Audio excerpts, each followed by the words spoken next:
Hello दोस्तों, good morning, नमस्कार। आप सभी का स्वागत है आप सभी के अपने यूट्यूब चैनल परीक्षा की शिक्षा में। उम्मीद करता हूँ, आशा करता हूँ आप सभी जो स्वस्थ हैं, कुशल मंगल है, अपनी तैयारी जो अच्छे और बढ़िया तरीके से कर रहे हैं। तो जो भी क्लास में फर्स्ट टाइम आए हैं, पहली बार है, नए हैं, उन सभी को बता दिया जाए, हमारे चैनल पे आपकी बीएड परीक्षा 2025 की जॉब की तैयारी साथ ही रेगुलर बेसिस पे करवाई जा रही है। तो जिसे भी तैयारी पूरी करनी है, कंप्लीट करनी है, चैनल को सब्सक्राइब करके आप लोग हमारे साथ जुड़ जाइए। ठीक है, क्लास का समय जीके जीएस की जो क्लास है सुबह 10 बजे डेली बेसिस पे देखने को मिलती है। रीजनिंग की जो है दोपहर को 1 बजे देखने को मिलती है। कला वर्क की जो है शाम को 4 बजे और हिंदी की जो है शाम को 7 बजे आपको हमारे चैनल पर देखने को मिलती है। तो आप सभी को इसी टाइम पर क्लासेस से जुड़ना है, तैयारी को पूरा कंप्लीट करना है। नीचे डिस्क्रिप्शन में आपको इंस्टाग्राम टेलीग्राम का लिंक मिलेगा, तो आप इंस्टाग्राम पे फॉलो कर लेंगे, टेलीग्राम चैनल को ज्वाइन करेंगे। टेलीग्राम चैनल पर डेली बेसिस पे क्लास का अपडेट मिल जाएगा। बाकी जो एग्जाम का आपको अपडेट मिलेगा टेलीग्राम चैनल के माध्यम से मिलेगा, तो आपको जो है टेलीग्राम चैनल ज्वाइन करके रखनी है। ठीक है, तो चलिए क्लास से स्टार्ट करेंगे बिना किसी देरी के। एक एक क्वेश्चन आपके एग्जाम के लिए बहुत ही इंपॉर्टेंट है। और क्लास स्टार्ट करने से पहले अभी तक जिसने क्लास को लाइक नहीं किया है, क्लास को लाइक करेंगे। जिसने अभी तक अपने क्लास को अपने दोस्तों के साथ शेयर नहीं किया है, वो लोग क्या करेंगे, अपने दोस्तों के साथ क्लास को शेयर करेंगे। और जिसने अभी तक चैनल को सब्सक्राइब नहीं किया है, सबसे इंपॉर्टेंट है चैनल को सब्सक्राइब करके आप हमारे परिवार का हिस्सा हुई है। ठीक है, क्योंकि इस चैनल के माध्यम से आपकी जो तैयारी है A to Z पूरी की पूरी तैयार करवाई जाने वाली है, तो उसके लिए आपको जो है सब्सक्राइब करके रखना पड़ेगा। ठीक, चलिए पहला क्वेश्चन आपका है, निम्नलिखित में से किस नदी का उद्गम स्थल भारत के बाहर है, बताइए। ब्रह्मपुत्र, गंगा, यमुना या नर्मदा नदी। इन चारों नदियों में से किस नदी का उद्गम स्थल है, मतलब जहां से वह पैदा होती है, निकलती है, उसका जो है भारत के बाहर है। उद्गम स्थल जो है उसका भारत के बाहर है, तो आपका आइडेंटिटी हो जाती है ब्रह्मपुत्र नदी। ऑप्शन नंबर जो ए दिया गया आपका आइडेंटिटी, ब्रह्मपुत्र नदी का उद्गम जो है तिब्बत के मानसरोवर के निकट चेमायुंग दुंग नामक ग्लेशियर से हुआ है। ठीक है, तिब्बत में इसका नाम आपका सांगपो है ब्रह्मपुत्र का। अगले क्वेश्चन की तो पढ़ेंगे, आपका है दूसरा नंबर। एड्स का विस्तृत रूप चुनिए। ठीक है, एड्स का विस्तृत रूप क्या हो जाएगा, हमें बताना है। ठीक है, चलिए इसको तब तक आप लोग सुनिए, इसका मैं आपको एक्सप्लेन कर देता हूँ कहाँ हुआ है। तो ये आपका तिब्बत के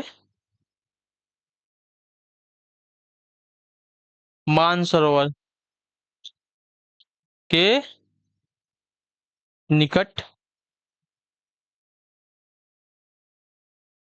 चेमायुंग डुंग नामक ग्लेशियर से इसका जो है उद्गम हुआ है, इतने याद रखिएगा। ठीक है, हाँ। अब एड्स का विस्तृत रूप बताइए, इसका राइट आंसर क्या हो जाएगा। तो एड्स का विस्तृत रूप आपका होता है साथियों एक्वायर्ड इम्यूनो डेफिशिएंसी सिंड्रोम। ठीक है, acquired immuno deficiency syndrome. Option number जो सी दिएगा आपका राइट आंसर हो जाएगा। ठीक है, AIDS। ठीक है, acquired immuno deficiency syndrome AIDS का फुल फॉर्म होता है। चलिए अगले क्वेश्चन की तरफ बढ़ेंगे साथियों। तीसरा नंबर बताने की कोशिश करेंगे, राइट आंसर क्या हो जाएगा। प्रच्छन्न यानी कि छिपी बेरोजगारी का परिणाम क्या होता है, बताइए। छिपी बेरोजगारी का परिणाम क्या होता है, प्रच्छन्न बेरोजगारी का। तो आपका राइट आंसर हो जाएगा अनुत्पादक कर्मचारियों की संख्या में वृद्धि। ठीक है, क्लियर हो गया इसके बारे में, क्लियर है। प्रच्छन्न बेरोजगारी से आशय अनुत्पादक कर्मचारियों की संख्या में वृद्धि, मतलब जरूरत नहीं है फिर भी उस काम में जो है ज्यादा व्यक्ति लगे हुए हैं। ठीक है, अगले क्वेश्चन की तरफ बढ़ेंगे, आपका है चौथा नंबर। जरूरी नहीं कि उसमें ज्यादा व्यक्ति लगे हैं तो ज्यादा उत्पादन मिलने वाला है।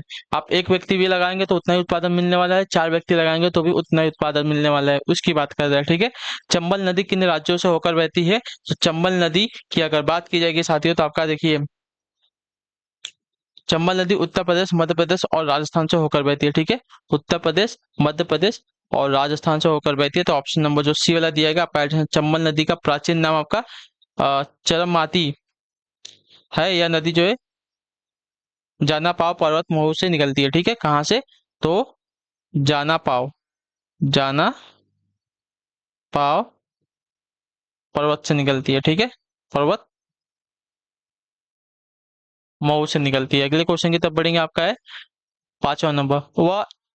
इतालवी वह इतालवी यात्री जिसने विजयनगर साम्राज्य का अत्यंत प्रशंसात्मक विस्तृत वर्णन किया है, कौन है, बताइए। वह इतालवी यात्री जिसने विजयनगर साम्राज्य का अत्यंत प्रशंसात्मक विस्तृत वर्णन किया है, वह कौन है। तो इसका राइट आंसर आपका हो जाएगा साथियों निकोलो कोटी। ठीक है, ऑप्शन नंबर जो बी दिया गया आपका निकोलो कोटी वह इतालवी यात्री है जिसने विजयनगर साम्राज्य का अत्यंत प्रशंसात्मक विस्तृत वर्णन किया है। निकोलो कोटी ने जो है देवराय प्रथम के शासनकाल में विजयनगर की यात्रा की थी। ठीक है, क्लियर सभी को। चलिए अगले क्वेश्चन की तरफ बढ़ेंगे, ध्यान से देखें। छठा नंबर, ध्वनि मापक इकाई को कहते हैं क्या, बताइए। ध्वनि मापक इकाई को क्या कहते हैं? तो ध्वनि मापक इकाई को आपका डेसिबल कहा जाता है। अभी आप देखेंगे शायद आप लोग अगर आईपीएल देख रहे होंगे तो आईपीएल में जब कुछ भी होता है, जैसे छक्का हुआ, चौका हुआ, विकेट हुआ, तो वहां पे देखिए साइड में एक आपको ना हरा कलर का डेसिबल मीटर दिखेगा। ठीक है, तो वो क्या करता है, ध्वनि जितने जो वहां पे जो शोर होती है उसको मापने का काम करता है। जैसे छक्का लगा, चौका लगा, विकेट लगा, तो पब्लिक जो है, जनता जो है जोर से चिल्लाती है, तो वहां पे जो डेसिबल मीटर है उसको नापने का काम करता है, मापने का काम करता है। तो ध्वनि मापक इकाई जो है डेसिबल को नापने का काम करती है। ठीक, क्लियर हो गया इसके बारे में। डेसिबल अर्थात बल का 10वां भाग एक भौतिक इकाई है जो सबसे हल्की ध्वनि पर आधारित होती है। ठीक है, अगला क्वेश्चन आपका है 7वां नंबर, हरित गृह प्रभाव किस गैस के अधिक मात्रा में होने से बढ़ता है, बताइए। हरित गृह प्रभाव किस गैस के अधिक मात्रा में होने से बढ़ता है? तो इसका राइट आंसर हो जाता साथियों कार्बन डाइऑक्साइड। ऑप्शन नंबर जो ए दिया गया आपका सही उत्तर होगा। ठीक है, कार्बन डाइऑक्साइड गैस के अधिक मात्रा में होने से हरित गृह प्रभाव बढ़ता है।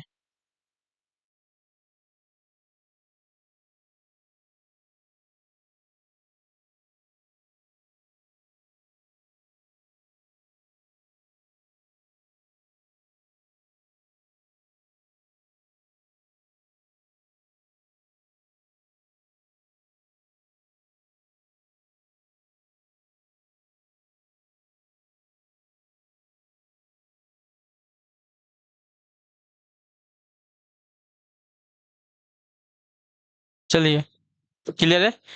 अगले क्वेश्चन की तो बढ़ेंगे, आपका 8वां नंबर है, जिम कार्बेट नेशनल पार्क कहाँ पर है, बताइए। जिम कार्बेट नेशनल पार्क कहाँ पे है? तो आपका राइट आंसर हो जाएगा साथियों नैनीताल, रामनगर नैनीताल में। तो ऑप्शन नंबर जो ए दिया गया आपका राइट आंसर होगा। Jim Corbett national park Uttarakhand के रामनगर नैनीताल में स्थित है। ठीक है, क्लियर को बाघ परियोजना के तहत आने वाला यह पहला राष्ट्रीय पार्क था।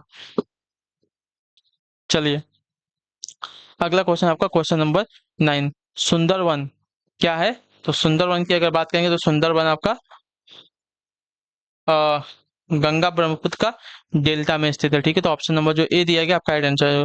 ठीक है, सुंदरवन गंगा ब्रह्मपुत्र डेल्टा में स्थित है, यह विश्व का सबसे बड़ा नदी डेल्टा है। ठीक है, अगला क्वेश्चन आपका है 10वां नंबर, बताने की कोशिश करेंगे। तो शांति स्वरूप भटनागर पुरस्कार निम्नलिखित में से किन कार्यों हेतु प्रदान किया जाता है? तो इसका राइट आंसर हो जाएगा साथियों विज्ञान की विभिन्न शाखाओं के उल्लेखनीय योगदान हेतु। तो ऑप्शन नंबर जो बी दिया गया आपका राइट आंसर हो जाएगा। ठीक है, शांति स्वरूप भटनागर पुरस्कार विज्ञान के विभिन्न शाखाओं के उल्लेखनीय योगदान हेतु प्रदान किया जाता है। यह पुरस्कार जो सुप्रसिद्ध भारतीय वैज्ञानिक डॉक्टर शांति स्वरूप भटनागर की याद में वर्ष 1957 में प्रारंभ किया गया था। क्लियर। अगला क्वेश्चन 11 नंबर, बताने की कोशिश करेंगे। संयुक्त का स्वतंत्रता के बाद रियासतों के एकीकरण में सबसे महत्वपूर्ण भूमिका किसके द्वारा निभाई गई थी, बताइए। स्वतंत्रता के बाद रियासतों के एकीकरण में सबसे महत्वपूर्ण भूमिका किसके द्वारा निभाई गई थी? आपका राइट आंसर हो जाएगा सरदार वल्लभ भाई पटेल के द्वारा। ठीक है, तो ऑप्शन नंबर जो ए दिया गया है आपका राइट आंसर, सरदार वल्लभ भाई पटेल ने स्वतंत्रता के बाद रियासतों के एकीकरण में सबसे महत्वपूर्ण भूमिका निभाई थी। भारत की आजादी के बाद पटेल जो है देश के प्रथम गृह मंत्री और उप प्रधानमंत्री बने। पटेल को जो है भारत का बिस्मार्क और लौह पुरुष भी जो है कहा जाता है। ठीक है, क्लियर है। इनकी जो है सबसे ऊंची मूर्ति बनी है गुजरात में। ठीक है, अगला क्वेश्चन आपका है 12 नंबर, विश्व की सबसे ऊंची मूर्ति है वो चारकुल नृत्य, ये किससे संबंधित है? चारकुला, अच्छा, चरकुला नृत्य जो है किससे संबंधित है? चरकुला नृत्य की अगर बात करेंगे तो आपका राइट आंसर होती है उत्तर प्रदेश का नृत्य। ऑप्शन नंबर जो ए सी दिया गया आपका सही उत्तर। चरकुला नृत्य का संबंध आपका उत्तर प्रदेश से, यह उत्तर प्रदेश की ब्रजभूमि में प्रचलित है। यह नृत्य जो है स्त्री एवं पुरुषों दोनों द्वारा किया जाता है। इसमें जो है नर्तक द्वारा सिर पर एक घड़ा, उसके ऊपर जलता हुआ दीपक रखकर नृत्य किया जाता है। यह नृत्य जो है होली के दिन या उसके अगले दिन जो है किया जाता है। ठीक है, अभी होली बीता है तो अब आगा हुआ होगा ये वाला नृत्य। ठीक है, अगला क्वेश्चन आपका 13 नंबर, हर्षवर्धन की राजधानी कहाँ थी? तो हर्षवर्धन की राजधानी आपकी साथियों कन्नौज थी। ठीक है, ऑप्शन नंबर जो सी दिया गया है, सही उत्तर होगा। ठीक, क्लियर होगा इसके बारे में। चलिए, अगले क्वेश्चन की तरफ बढ़ेंगे। आपका है 14वां, बुद्ध ने अपना पहला उपदेश कहाँ पर दिया था? तो बुद्ध ने पहला उपदेश आपका जो है सारनाथ में दिया था। ठीक है, इतना याद रखिए, जो ऑप्शन नंबर ए दिया गया आपका राइट आंसर होगा। क्लियर हो? ज्ञान प्राप्ति के बाद बुद्ध ने अपना पहला उपदेश सारनाथ में दिया था, जिसे धर्म चक्र प्रवर्तन कहा जाता है। ठीक है, सारनाथ में अशोक का चतुर्मुख सिंह स्तंभ भी स्थित है, या भारत के राष्ट्रीय चिन्हों के रूप में जो है प्रयोग किया जाता है। ठीक है, क्लियर होगा इसके बारे में। चलिए अगले क्वेश्चन की तरफ बढ़ेंगे। 15वां, कंप्यूटर की स्मृति का मापन किया जाता है कैसे? वोल्टास के द्वारा, एम्पियर के द्वारा, बिट्स के द्वारा, या ओल्स के द्वारा?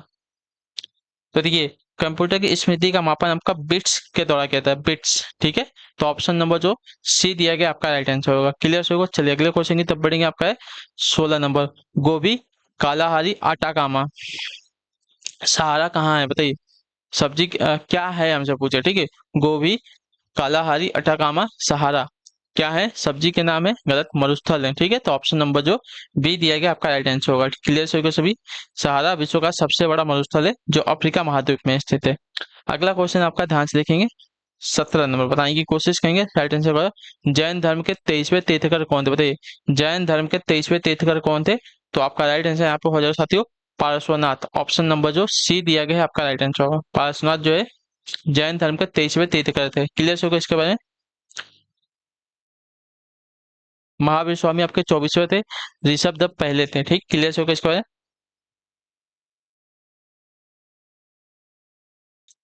चलिए अगले क्वेश्चन की तरफ बढ़ेंगे, ध्यान से देखेंगे। 18 नंबर, उत्तर देने की कोशिश कीजिएगा। राइट आंसर, निम्नलिखित में से कौन सी नदी डेल्टा नहीं बनाती है? ठीक है, तो इसका राइट आंसर हो जाएगा साथियों नर्मदा नदी। ऑप्शन नंबर जो बी दिया गया आपका राइट आंसर होगा। ठीक है, नर्मदा नदी डेल्टा नहीं बनाती है, या एस्चुरी बनाती है। ठीक है, नर्मदा नदी को जो है मध्य प्रदेश की जीवनी रेखा भी कहते हैं। ठीक है, अगले क्वेश्चन की तरफ बढ़ेंगे। आपका 19वां बताने की कोशिश करेंगे। सत्तर, किस पंचवर्षीय योजना के बाद अनवरत योजना यानी कि रोलिंग प्लान को लागू किया गया? बताइए, किस पंचवर्षीय योजना के बाद अनवरत योजना यानी कि रोलिंग प्लान को जो है लागू किया गया था? तो इसका राइट आंसर आपका हो जाएगा साथियों, पांचवी पंचवर्षीय योजना। ठीक है, ऑप्शन नंबर जो बी दिया गया आपका राइट आंसर, पांचवी पंचवर्षीय योजना के बाद जो है अनवरत योजना यानी कि रोलिंग प्लान को वर्ष 1978 से 80 में जो है लागू किया गया था। अनवरत योजना का प्रतिपादन जो है गुन्नार मिर्डल ने किया था, लेकिन इससे भारत में इसे जो है भारत में लागू करने का श्रेय डीटी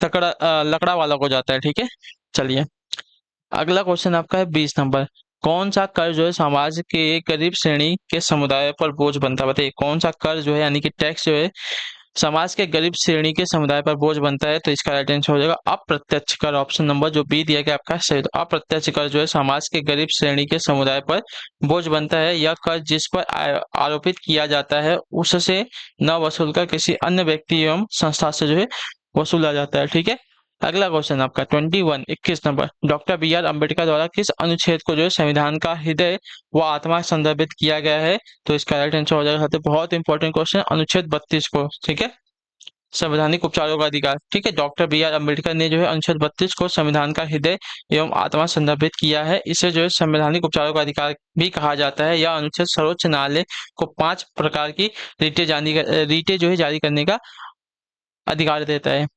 क्लियर? अगला क्वेश्चन आपका है 22 नंबर, बताने की कोशिश कीजिएगा। राइट आंसर, निम्नलिखित में से कौन से प्रावधान के लिए संसद में विशेष बहुमत की आवश्यकता पड़ती है? बताइए, निम्नलिखित में से कौन से प्रावधान के लिए संसद में विशेष बहुमत की आवश्यकता पड़ती है? तो इसका राइट आंसर हो जा सकती हो मौलिक अधिकारों में परिवर्तन। ठीक है, ऑप्शन नंबर जो ए दिया गया आपका मौलिक अधिकार में परिवर्तन के लिए संसद में विशेष बहुमत की आवश्यकता होती है।